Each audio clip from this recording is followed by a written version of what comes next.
I only wanted to return my daughter-in-law's coat, but the moment I hung it back in her closet, my whole world split open. The December air in the Blue Ridge felt like it could cut glass. Frost filmed the edges of my windshield as I followed the winding roads out of my little hollow in Virginia and toward Isadora's place, the sleek, modern house she and my son had bought right before everything went wrong. Her charcoal coat lay folded on my passenger seat like a simple errand. She'd forgotten it after Sunday dinner at my farmhouse. Isadora didn't forget things.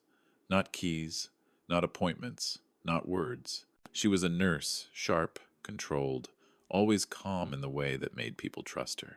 My son, Aurelius, used to tease her. Ice queen with a heart of gold. Then he'd kiss her forehead and she'd pretend to roll her eyes while smiling like she couldn't help herself. 8 months ago, that smile became a widow's mask. The driveway was empty. Her Honda was gone Monday shift, same as always.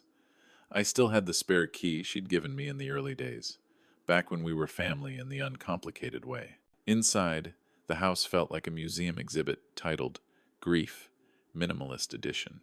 Glass, steel, clean lines, no clutter, no warmth. Even the air smelled faintly of lemon disinfectant, like she'd scrubbed the memory of my son out of the walls. I stepped to the closet near the entryway, shoes lined up like soldiers, coats sorted by color, by season. By some rule I couldn't see, but she could. I slipped the coat onto a hanger and adjusted it. That's when something crinkled in the inner pocket. My fingers moved before my conscience could catch them. A folded stack paper, not thick. Photos. And in that moment, before I even opened them, my stomach told me, this isn't mine to touch, and it's going to hurt. Before I tell you what I saw, let me know in the comments where you're watching from, because what fell out of that pocket didn't just change my week. It rewrote my entire family. The first photo made no sense. The second made my hands shake. The third made me forget how to breathe. I unfolded them slowly, like opening something that might explode. The first photograph showed a sterile room too clean to be a normal hospital, but definitely medical. A bed with white rails, a monitor on a stand, harsh overhead light, and a man sitting upright in a pale blue patient gown, staring at the camera like he was bracing for impact. The second photo was closer. The same man, thinner than he should have been, face hollowed out, eyes exhausted, but alive. Then I opened the third. My knees nearly buckled. It was me. Me standing stiff as a fence post, one arm around a man's shoulders. A man who looked gaunt and tired, but smiling the way my son used to smile when he was trying to reassure someone else. Aurelius, my boy, my son who was supposedly dead. And there in the corner was a date stamp that turned my blood to ice. December 9, yesterday. My fingers went numb. The photos trembled in my grip. Every sound in that perfect house seemed to vanish except the pounding of my heartbeat. 8 months of grief hit me in a single wave. The memorial, the empty casket, the funeral flowers that smelled too sweet, Isadora collapsing into my arms in front of everyone, whispering, I don't know how to live without him. And now these photos were telling me he'd been alive long enough for someone to take a picture of him, and worse, alive long enough for someone to take a picture of him with me. But I had never taken that photo. I'd never been in that room. So how could it exist? I stared at my own face in that picture, my expression blank, my eyes unfocused, like I was half asleep, like I was drugged. A thought slid into place, cold and sharp. If that photo is real, then I've been somewhere I can't remember. And if Isadora had these pictures hidden in her coat, then my daughter-in-law wasn't real. She was guarding evidence. 8 months ago, Isadora had called me screaming, voice shredded with panic. Aurelius is missing. She said he'd gone out alone on Shenandoah Lake early that morning to clear his head before a work presentation. A storm had rolled in. The water had been rough. They found his boat overturned, his life jacket floating, empty. Search teams combed the shoreline. Divers went down where the currents ran dark and fast. No body. They told us it happened sometimes, that the lake kept what it took. We buried an empty casket anyway because grief demands a place to put itself. I accepted it because the alternative was unthinkable, because I didn't want to imagine my son suffering somewhere, because I didn't want to imagine the woman who married into my family had anything to do with it. But now I was staring at a photo that said my son had been alive yesterday, alive and close enough to be photographed beside me. alive in a room that looked like a private medical facility. Questions slammed into me, one after another, each heavier than the last. Where had Aurelius been for 8 months? Why didn't he come home? Why did he look like he hadn't slept in years? And why did I look like a man who didn't know where he was? I imagined my boy calling for me, and me not hearing. I imagined him trapped behind locked doors. I imagined Isadora watching him with those calm green eyes, measuring his pain like a nurse checks vitals. My hands began to sweat. I forced the photos back into the fold. Then the sound of tires on gravel snapped through the silence like a gunshot. A car. Turning into the driveway, I glanced toward the window and felt my stomach drop. Isadora's Honda. Coming home 3 hours before her shift was supposed to end. Panic is a strange thing. It doesn't always make you run. Sometimes it makes you move with perfect precision, like your body knows that one wrong twitch could get you killed. I slid my phone out, opened the camera, and took quick pictures of each photograph. My hands shook so badly I almost blurred them, but I forced myself steady. Then I tucked the originals back into the inner pocket exactly as I'd found them. Deep, folded, hidden. The front door clicked. Footsteps. A soft hum of someone trying to sound normal. Chris? Her voice carried that familiar warmth, but now it felt staged like an actress hitting her mark. She appeared in the hallway in dark scrubs, hair pulled into her usual neat ponytail. If you didn't know better, you'd think she'd just come home early from a hard shift. Her eyes flicked to the closet for half a second too long. "What are you doing here?" she asked. I forced my face into calm. "Just returning your coat. You left it after dinner." "Oh," she smiled, quick and practiced. "That's so thoughtful." She walked over, hand brushing the coat. Her fingers pressed the inner pocket, subtle but deliberate, like she was checking a weapon. Satisfied, she let her shoulders relax. "You didn't have to drive all the way," she said, still smiling. "You'll need it," I replied. Cold snap coming. Her gaze lingered on me, studying, measuring. "Sunday dinner was nice," I said, grasping for normal conversation like a drowning man grabbing driftwood. "That pot roast was really something." "Of course," she murmured. "Family dinners help. It's one of the few things that still feels normal." Normal. A grieving widow with hidden photos of her dead husband. My mouth felt dry. "Well, I should let you rest." "Actually," she said, tilting her head, "I came home early today. That alone was wrong. Isadora didn't leave work early. She was the kind of nurse who stayed late, who volunteered, who never called off." Her eyes sharpened. "Headache," she added, as if handing me a reason. "Hope you feel better," I managed. "I'm sure I will." She walked me to the door, palm briefly touching my shoulder. "Drive safe, Chris," she said softly. "These mountain roads can be dangerous." It sounded like a caring warning, but it landed like a threat. When your daughter-in-law calls near midnight just to check on you, you don't hear concern. You hear a warning bell. I didn't remember driving home. I only remembered staring at my phone in my kitchen, zooming in on the photo of me and Aurelius. My eyes were half-lidded in the picture, my posture slack, my smile wrong, like I'd been sedated. The clock read 11:47 when my phone rang. Isidora. I let it ring twice, forcing myself to breathe like a man with nothing to hide. "Hello?" I answered. "Chris," she said, "I wanted to check on you. You seemed a little off when you left." "I'm fine," I lied. "Just tired." She paused. And in that pause I could hear her thinking. "I couldn't sleep," she said at last, voice softer, flatter. "I kept thinking about today." My skin prickled. "When I got home," she continued, "I had this strange feeling, like someone had been through my things." My grip tightened on the phone. "Through your things?" "It's hard to explain," she said, then gave a short laugh that didn't reach her lungs. "Nothing's missing. Nothing's moved. Just a feeling. Grief makes us paranoid sometimes, doesn't it?" "Yes," I said, swallowing. "It does." Another pause, longer. Then she asked, "Chris, are you really sleeping?" The way she said it like she was checking a patient's chart. "I sleep?" I replied. "I worry about you," she murmured. "Living alone. The memories. Even strong people have breaking points. I'm managing." "Are you?" she asked softly.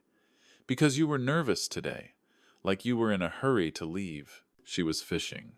Testing. I forced a laugh. End-of-year paperwork. Business stuff. Of course, she said. Then her tone shifted, almost gentle. Do you ever think about Aurelius's accident?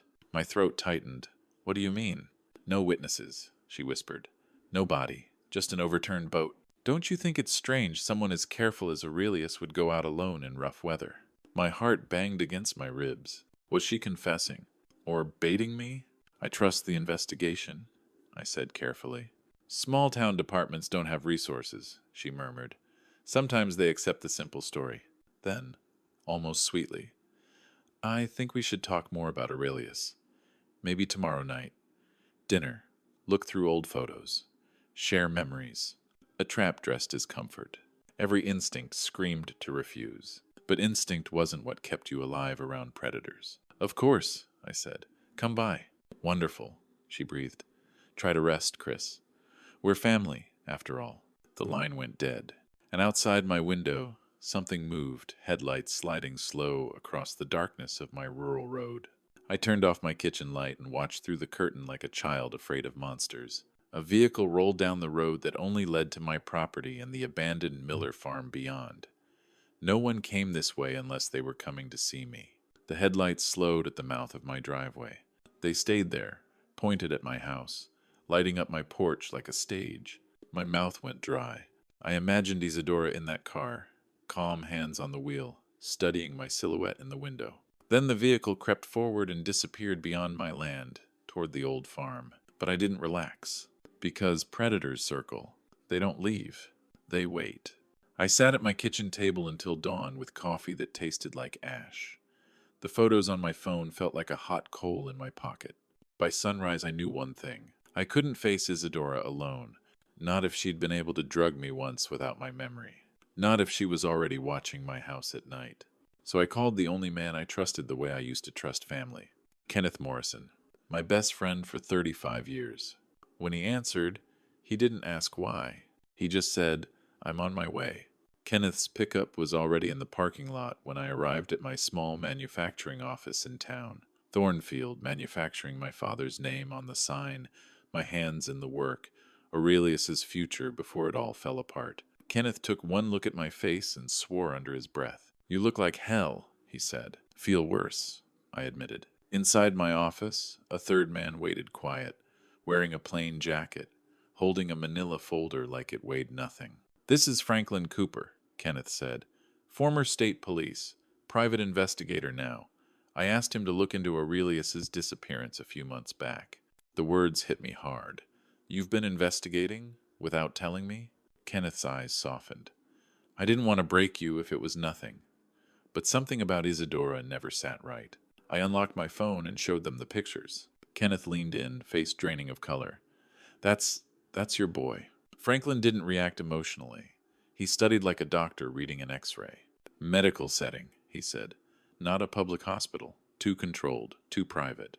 I swallowed. Found these in Isadora's coat. Hidden. Franklin's gaze sharpened. Then she's documenting him. Why? My voice cracked on the word. Franklin slid the manila folder onto my desk. Because she's been running a long game. Franklin opened the folder like he'd done it 100 times. The official timeline has gaps, he said. Isadora reported Aurelius missing at 9:15 a.m. But the marina log shows the boat wasn't checked out until 8:30. That's a narrow window for an accident with no witnesses and no recovery. Kenneth grunted. And the storm she claimed didn't roll in until later. My stomach churned. Franklin flipped a page. Isadora Mitchell, assuming that's even her real last name, worked at 3 psychiatric facilities in different counties. Terminated from the last one for boundary violations. What kind of violations? I asked. Sealed. But my contact mentioned unauthorized medication adjustments, manipulation of vulnerable patients. A chill crawled across my skin. Kenneth leaned forward. Show him the financials. Franklin slid another set of papers toward me. An insurance payout 6 weeks after the accident. Archery mail. Then bank statements. Isadora had power of attorney over Aurelius's accounts. Regular cash withdrawals, small enough to look harmless. But over 8 months, it totaled over $15,000. All cash. Untraceable. Stealing, I whispered. Or paying, Franklin corrected gently. Paying for something off the books. My throat tightened. The photos, the medical note, the cash. It wasn't theft. It was maintenance. Like my son was a secret project requiring supplies. Franklin looked me straight in the eye. She visits a location regularly, Tuesdays and Fridays, always alone, always 2 hours. Where? I demanded. Franklin shook his head. We don't know yet, but we can find out. Kenneth's voice turned hard. And we're going to. We didn't call the police on it. Not yet. Franklin explained it in simple terms. Without a living victim, without a location, without solid evidence tied to a crime scene, small departments can tip off the wrong person with one careless phone call. And if Isadora got wrong, Aurelius would disappear for good. So we moved quietly. Franklin tracked her routine. Kenneth and I watched from a distance like men learning about ghosts. Tuesday afternoon, Isadora left the hospital parking lot exactly at 2:10 p.m. She drove west, deeper into West Virginia's winding forest roads. Her car disappeared into a patchwork of bare trees and old ridgelines. We followed farther. The farther we went, the less cell service we had. The more the world felt like it belonged to secrets. Finally, Franklin pulled off on a narrow logging road and killed the engine. We go on foot from here, he said. Kenneth checked the radio he carried. If this goes sideways, how fast can we get there? Franklin's jaw tightened. Fast enough if the signal holds. Not fast enough if she catches us first. I looked at the woods, dense, silent, ancient. I thought of Aurelius as a boy, following me through these mountains, laughing when he tripped over roots, asking 100 questions. Now those same woods might be holding him like a grave. I clenched my fists until my nails bit skin. Let's go, I said. If you've ever walked into a room and felt evil like a temperature change, then you'll understand why my knees almost gave out when we opened that door. The cabin appeared around a bend, tucked so deep under the trees it barely looked real. From the outside it seemed abandoned, weathered logs, overgrown brush, dark windows. But Franklin pointed down at the mud. Fresh tire tracks. Recent. We left our vehicles hidden and approached on foot. The air smelled like wet leaves and cold dirt. No birds. No wind, just a heavy silence that pressed against my ears. Franklin tested a back window. Unlocked. We climbed in. The inside hit like a slap. This wasn't a rustic retreat. It was a clinic. A hospital bed sat in the center of the main room, straps hanging from the rails. An IV stand waited beside it. A row of monitors lined the wall, dark screens, ready to light up. The air smelled like disinfectant and something sour underneath. Kenneth whispered, Jesus. Franklin pulled out his phone and began photographing everything with calm precision. I stepped closer to a desk stacked with journals. The handwriting was neat, almost beautiful. I opened one. Day 47. Subject shows continued resistance to conditioning protocols. Increased dosage. Memory suppression incomplete. I turned pages with shaking hands. It wasn't a diary. It was a lab log. Photos were clipped inside images of a man gradually deteriorating, eyes duller, skin paler, posture collapsing. Then Franklin found a door hidden behind a supply closet. Stone steps led down into darkness. From below came a smell that made bile rise in my throat. I looked at Kenneth. This isn't the only place, I whispered, because the evidence felt too organized to be a one-off. Kenneth held up a folder he'd found. Rental agreements, addresses, multiple locations. My chest tightened. If you're watching this right now, tell me in the comments where you're watching from, because I need you to understand. In that moment, standing in that cabin of horrors, I realized my son wasn't just missing. He was being processed. In the basement, the air was colder and wetter. Concrete walls lined with charts and clipped schedules. Medication timetables. Vitals. Something labeled behavioral modification progress. Cameras mounted in corners like silent eyes. On one wall, a corkboard held photos not just of the deteriorating man we'd seen in the journal, but of people in everyday life. Exiting offices, pumping gas, walking into grocery stores. Surveillance shots. Targets. My stomach twisted when I saw one of the photos. Aurelius, leaving Thornfield Manufacturing months before his accident. Red circles drawn around his face. Notes in the margins. Target acquired. Preliminary assessment complete. My throat burned. Franklin's voice was tight. This is bigger than we thought. Kenneth flipped through another stack of papers. She's been doing this for years. I wanted to deny it, to say it was impossible, but the evidence didn't care what I wanted. Then we heard it, a distant rumble, an engine approaching fast through the trees. Franklin killed his flashlight. The basement dropped into blackness. Kenneth hissed from upstairs. Someone's coming. My heart punched my ribs. I could barely breathe. We were in the belly of the beast, and the beast had just come home. The front door opened slowly, deliberately, like whoever held the handle wanted us to feel the moment. Footsteps crossed the room above us. Then Isadora's voice drifted down, calm as a bedtime story. "Hello, Chris." A cold wave swept through me. She stepped into view at the top of the basement stairs, holding a hunting rifle. Dark clothes, hair tucked under a cap, no nurse mask, no soft widow eyes. This was the real woman. "You shouldn't have come here," she said. Kenneth shifted beside me, tense. Franklin raised his hand slightly, speaking like a negotiator. "Isadora, we just want to know where Aurelius is." She smiled. It wasn't warmth. It was satisfaction. "Aurelius is safe," she said. "He's being cared for." "Cared for?" My voice cracked. "You drugged him. You kidnapped him." She tilted her head like I'd misunderstood something simple. "I'm improving him," she said, almost proudly. "He had flaws, independence, stubbornness, attachments that didn't serve him or me. But treatment can correct that." The way she said treatment made me feel like vomiting. "This cabin was just preliminary research," she continued, gesturing around like showing off a workshop. "The real work happens elsewhere." "Where?" I demanded. Her smile sharpened. "Somewhere you'll never reach in time." Franklin's hand moved slowly toward his jacket, his phone. Isadora noticed. Her eyes flicked to him. "You disappoint me," she said softly, lifting the rifle. Then sirens, faint but growing, echoed through the trees. Red and blue lights flashed through the cabin windows. Her calm mask cracked for the first time. "You called them," she snarled. And for one terrifying second, I believed she would shoot us just to erase the problem. The sirens drew closer. Isadora's finger twitched near the trigger. Franklin held steady. "Put the gun down. It's over." Isadora laughed low, bitter. "Over?" She backed toward the rear door, rifle still aimed. "You have no idea where he is," she said, voice rising with fury. "No idea what condition he's in after 8 months of my care." 8 months. Hearing it from her mouth made my stomach twist. "Even if you find him," she hissed, "you might not like what's left." Then she turned and bolted through the back door into the forest. Kenneth rushed upstairs to the window. "She's running!" Franklin grabbed his radio, coordinating with the first officers crashing up the log. But I stood frozen in the cabin, staring at the bed straps, the journals, the photos of my son like he was a specimen. We'd survived the confrontation, but Aurelius wasn't here.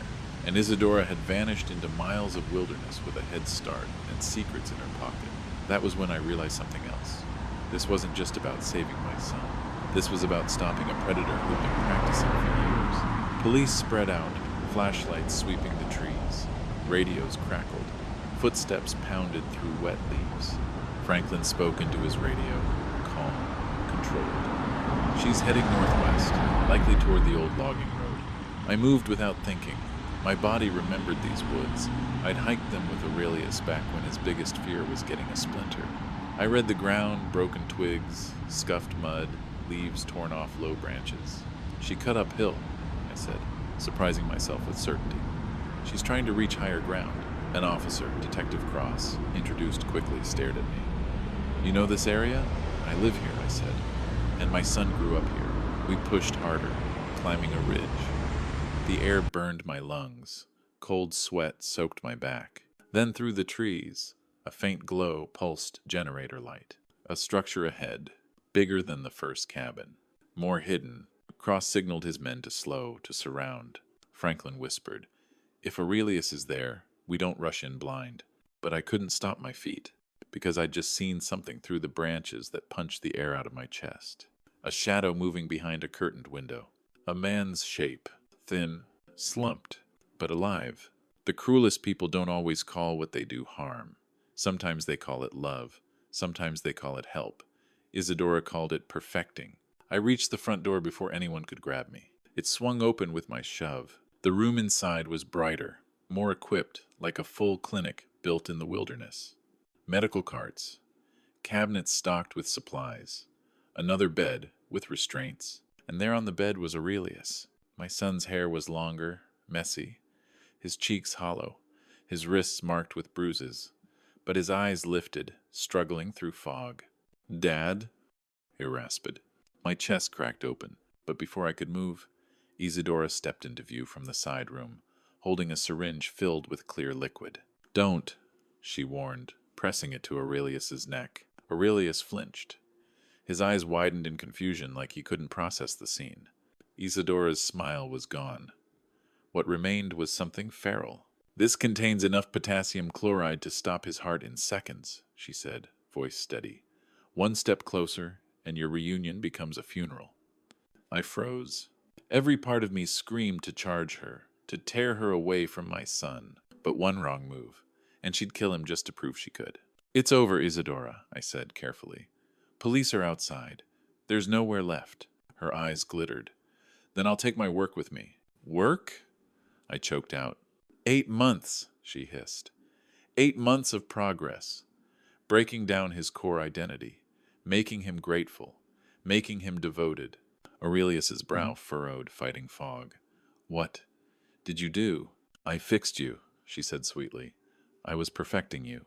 Behind her, Franklin eased in through the back entrance, but Isadora only watched me finger poised on the syringe plunger like a judge's gavel. Everything happened in a heartbeat. Aurelius's eyes cleared just enough to focus on me, on my face, on the truth.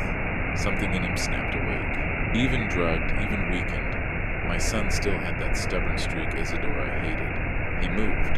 His hand shot up, grabbing her wrist. Isadora cursed, trying to push the needle home, but Aurelius twisted hard. The syringe flew from her grip and skidded across the floor. Franklin surged forward like a linebacker, tackling her from behind. They crashed into a cart. Metal clattered, bottles shattered. Isadora screamed raw fury, then kicked free, scrambling toward the door. Detective Cross and 2 officers burst in, weapons drawn. "Drop it!" Cross shouted. Isadora bolted anyway. She made it out the door, sprinting into the trees. Officers chased, flashlights swung wildly. I didn't follow, because I was already on my knees beside the bed, my hands on my son's shoulders, afraid he'd dissolve if I blinked.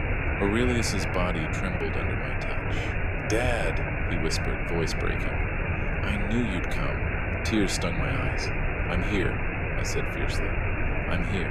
I've got you." Paramedics rushed in moments later, checking his vitals. "Pulse is irregular," one said. "We need him in a real hospital. We don't know what medications he's been given." They lifted him onto a stretcher. Aurelius grabbed my hand weakly. "Am I going to be okay?" he asked. And for a moment he sounded like the little boy who used to run to me after nightmares. I wanted to promise him the world, but I'd seen the journals, and I wasn't sure what 8 months of perfecting had stolen. The ambulance doors slammed shut like punctuation in a chapter I never asked to read. I rode behind it with Franklin, watching the flashing lights carve the darkness ahead. My hands wouldn't stop shaking. Franklin kept his eyes on the road. "They'll stabilize him." "What if they can't?" I asked. Franklin didn't sugarcoat it. "Then we do what we can. But the fact he's alive, that matters." At the hospital, doctors moved fast. They treated Aurelius like a poisoning case because that's what it was. Blood work, IV fluids, monitors. Specialists called in. I watched strangers cut away his shirt and saw how much weight he'd lost. How his collarbones stood out like handles. How bruises patterned his arms. I felt rage like I'd never felt before. Not loud rage. The kind that becomes a promise. Detective Cross met me in the waiting area. We're still searching for Isadora. Terrain's rough. Nightfall complicates things. "Find her," I said. My voice sounded unfamiliar. "She can't vanish again." Cross nodded. "We also found evidence linking her to other cases, other states, other husbands." My stomach dropped. "She's been doing this," I whispered. Cross didn't disagree.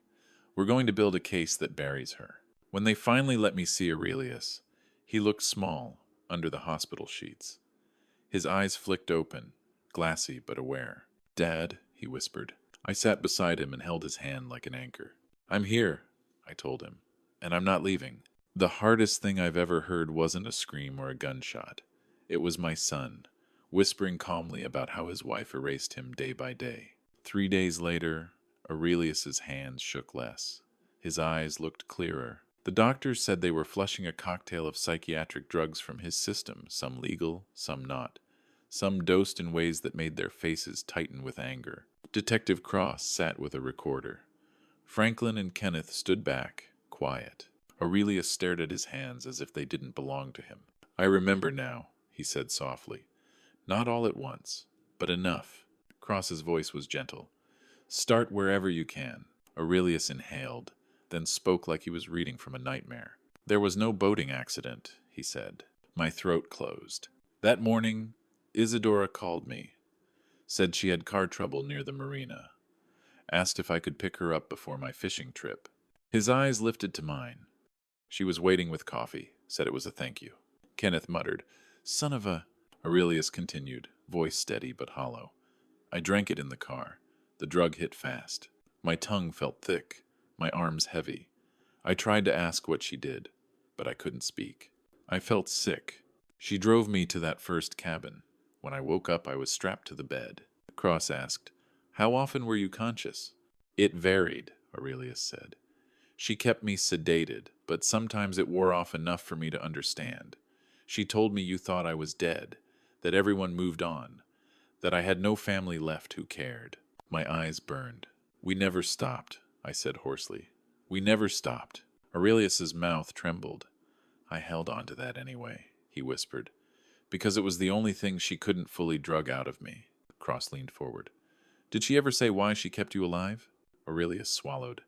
She called it her project, said she was fixing me, making me dependent, devoted. She wanted to erase who I was and rebuild me into a man who worshipped her. My jaw clenched so hard it ached. She filmed sessions, Aurelius added, called them progress reports. She measured how quickly I obeyed, how much I forgot, how often I asked about you. Cross's pen scratched across paper. We recovered recordings at the cabin. Aurelius looked at me. Dad, she talked about you a lot. My stomach sank. What did she say? That you were getting older, he whispered. That you'd be easier to manage than me. She said eventually she'd bring me home, claim I'd survived an accident and needed care. Then, when you became inconvenient, there'd be another tragedy. Silence filled the room like smoke. Cross cleared his throat. We've been in contact with agencies in Colorado, Nevada, and Oregon, he said. Isadora has used different names for over a decade. At least 3 other wealthy men died in suspicious accidents after marrying her. Insurance payouts totaling over $2 million. Kenneth swore softly. I stared at the wall, remembering her at my table, passing cornbread, laughing at my old stories. Aurelius squeezed my hand weakly. Do you think we can get back what we had? He asked. After everything? I leaned close, voice shaking. We're going to build something stronger, I promised. No more secrets. No more letting someone divide us. If you've made it this far, tell me in the comments where you're watching from, because I want to know how many people out there understand what it's like to fight your way back to someone you love, and how it feels to realize the danger was sitting at your own dinner table.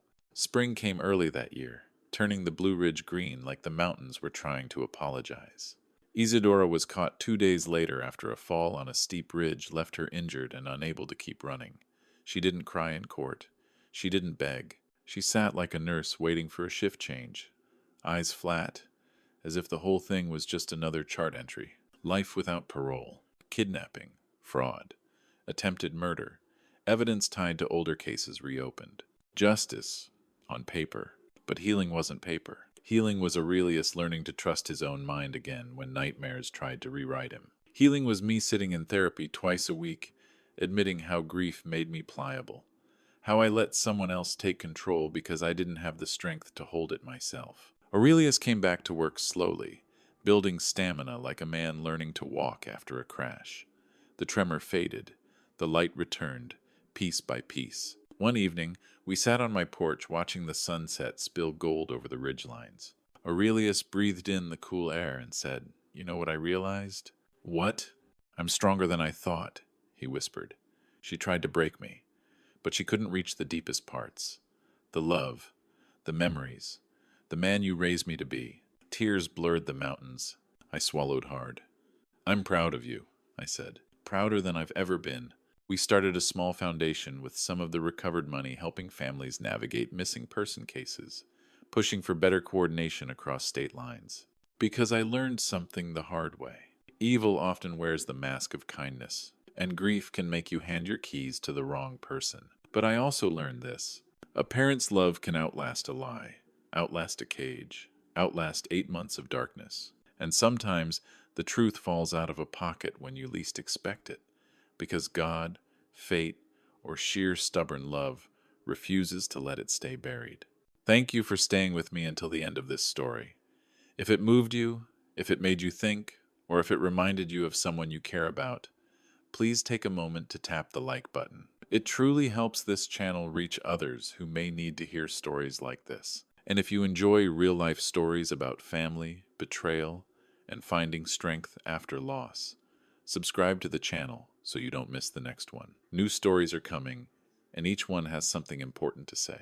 Most of all, thank you for listening. You're not just watching a video, you're sharing this moment with me. And that means more than you know.